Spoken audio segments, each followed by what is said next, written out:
Friends, మీకు ఈ video నచ్చితే లైక్ చేయండి, సబ్స్క్రైబ్ చేయండి. చామంతి జగదీష్ ప్లాన్ ప్రకారమే ఇల్లంతా కూడా ఫైర్ అలారం మోగుతూ ఉంటుంది. ఇల్లంతా పొగ నిండుకొని రోజా మాత్రం గదిలో నుండి బయటికి రాకుండా, అయితే ఏమైనా నేను ఇంటి కోడల్ని అయ్యేంతవరకు ఇక్కడి నుండి కదిలే ప్రసక్తే లేదు అని గదిలోనే కూర్చొని ఉంటుంది. తర్వాత జగదీష్ అసలు ఈ ఇంట్లో దాక్కుంది ఎవరు, ఇంకెవరూ బయటికి రాలేదు అని లోపలికి వచ్చి గమనిస్తూ ఉంటారు.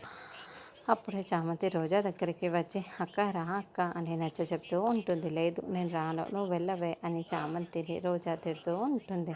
అయినా కూడా చామంతి చాలా బలవంతంగా రోజాని బయటికి తీసుకొని వచ్చి మెట్లు ఎక్కి ఎక్కడో వేరొక గదికి తీసుకొని వెళ్తూ ఉంటుంది. అప్పుడు అరుణ్, ప్రేమ్ ఇద్దరు గదిలోకి వచ్చేసి ఆ గదిలో వెతుకుతూ ఉంటారు. రోజా ఎక్కడ, రోజా కనిపించట్లేదు అని అరుణ్, ప్రేమ్ టెన్షన్ పడుతూ ఉంటారు. రేయ్, రోజా ఎక్కడ కనిపించట్లేదు, ఎక్కడ వెళ్ళిపోయింది అని అనుకుంటూ ఉంటే వీళ్ళిద్దరు గదిలోకి వెళ్ళి వెతకడం జగదీష్ గమనిస్తూ ఉంటాడు. ఇందాక చామంతి వెళ్ళింది, ఇప్పుడు వీళ్ళిద్దరు వెళ్ళారు అంటే ఆ గదిలోనే ఎవరో ఉన్నారు అని, అసలు ఆ గదిలో ఉన్నది ఎవరు అని అనుకుంటూ మళ్ళీ మెట్ల దగ్గరికి వచ్చి చూస్తూ ఉంటారు. అప్పుడే చామంతి రా అక్క అంటూ రోజాని మెట్లు ఎక్కించి తీసుకొని వెళ్తూ ఉంటుంది.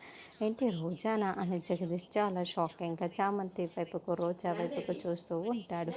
మరి అడ్డంగా జగదీష్కి దొరికిపోయిన రోజా చామంతిని రమాదేవి ముందు జగదీష్ ఎలా నిలబెడతాడు? లేకుంటే ఇప్పుడు అప్పుడే కుదురుతుంది.